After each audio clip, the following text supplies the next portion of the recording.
दोस्तों, हमारे हिंदू धर्म में सभी देवताओं में से ब्रह्मा, विष्णु और महेश को शीर्ष देवता के रूप में पूजा जाता है। इन्हें त्रिमूर्ति या त्रिदेव जैसे नामों से भी जाना जाता है, जिसमें ब्रह्मा जी को सृष्टि के रचयिता, विष्णु जी को सृष्टि का पालनहार और भगवान शिव को इस सृष्टि का विनाशक माना गया है। वैसे इन त्रिदेवों में भगवान विष्णु और भगवान शिव की पूजा तो सभी घरों में होती है, लेकिन ब्रह्मा जी की पूजा संसार में किसी भी घर में नहीं होती। यहां तक कि दुनिया भर में कुछ गिने चुने ब्रह्मा जी के मंदिर हैं। आखिर ऐसी क्या वजह है जिसके चलते सृष्टि के रचयिता ब्रह्मा जी का पूजन नहीं किया जाता? अगर आप भी जानना चाहते हैं तो इस वीडियो को अंत तक जरूर देखें। और अगर अब तक आपने हमारे चैनल को सब्सक्राइब नहीं किया है तो फटाफट से सब्सक्राइब करके बेल आइकन को प्रेस कर दीजिए, ताकि हमारी आने वाली वीडियोस की नोटिफिकेशन आपको मिलती रहे। तो चलिए बिना देरी करें शुरू करते हैं आज की वीडियो।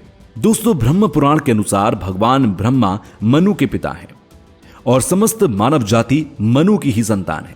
इसीलिए हमारे पौराणिक ग्रंथों में भगवान ब्रह्मा को परम पिता की संज्ञा दी गई। ब्रह्मा जी सृष्टि के रचयिता होने के साथ साथ वेदों के भी देवता माने जाते हैं। उन्होंने ही हमें चारों वेदों का ज्ञान दिया। हिंदू धर्म के अनुसार उनकी शारीरिक संरचना भी बेहद अलग है।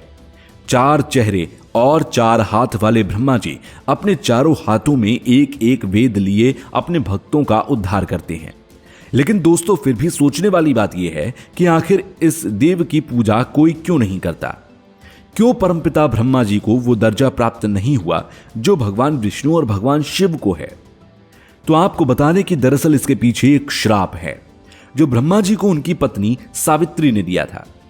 ब्रह्मा जी से जुड़ी ये कहानी आपको पद्म पुराण में मिल जाएगी, जिसके मुताबिक एक बार जब व्रतनाश नामक राक्षस के आतंक से चारों ओर हाहाकार मचा था, तब संपूर्ण जगत की रक्षा के लिए ब्रह्मा जी ने उस राक्षस का वध कर दिया।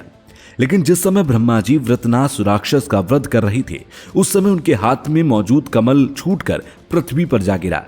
ये कमल धरती पर जहां भी गिरा, उस जगह पर एक झील का निर्माण हुआ। ये झील आज भारत के राजस्थान राज्य के पुष्कर शहर में है।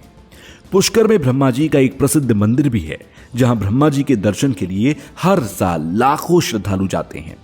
हर साल कार्तिक पूर्णिमा पर इस मंदिर के आसपास बड़े स्तर पर मेला लगता है, जिसे पुष्कर मेले के नाम से भी जाना जाता है। दोस्तों, कहते हैं कि इसी जगह पर ब्रह्मा जी को उनकी पत्नी सावित्री ने श्राप दिया था। पौराणिक कथाओं के अनुसार एक बार पृथ्वीवासियों के कल्याण के लिए ब्रह्मा जी ने पुष्कर में यज्ञ करने की योजना बनाई। इस यज्ञ में ब्रह्मा जी को अपनी पत्नी सावित्री के साथ बैठना था, लेकिन देवी सावित्री को यज्ञ स्थल पर पहुंचने में देरी हो गई और यज्ञ का शुभ मुहूर्त निकला जा रहा था। तब ब्रह्मा जी ने वहां मौजूद एक ग्वाले की बेटी से विवाह किया, जिसका नाम गायत्री था, और ब्रह्मा जी गायत्री के साथ ही यज्ञ में बैठ गए।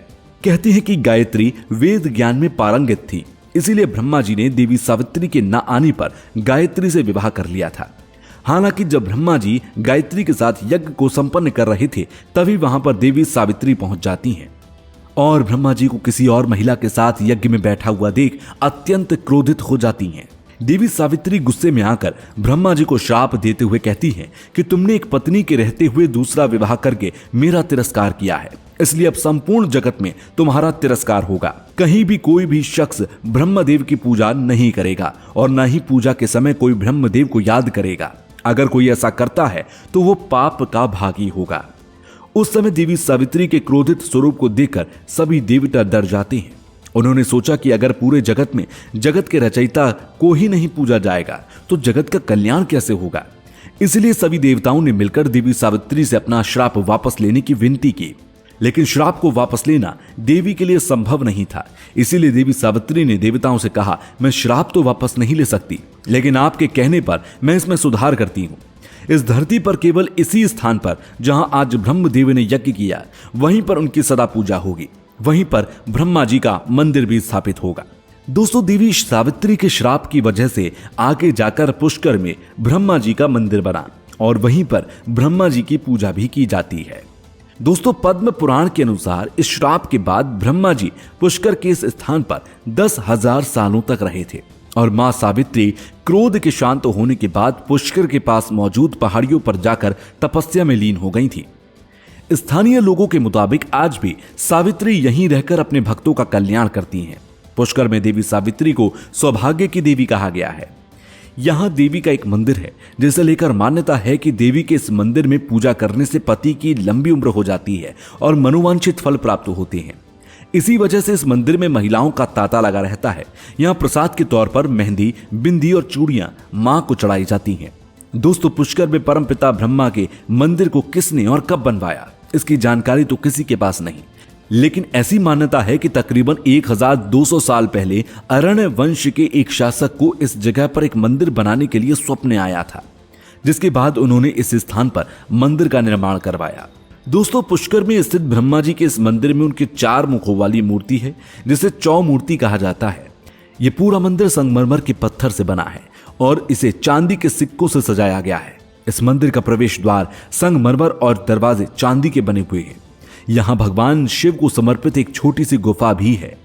यहाँ मौजूद पुष्कर झील को लेकर ऐसी मान्यता है कि इसमें डुबकी लगाने से पापों का नाश होता है और इस झील के चारों ओर 52 घाट हैं, जिसमें गौ घाट, वराह घाट, ब्रह्म घाट, जयपुर घाट प्रमुख हैं।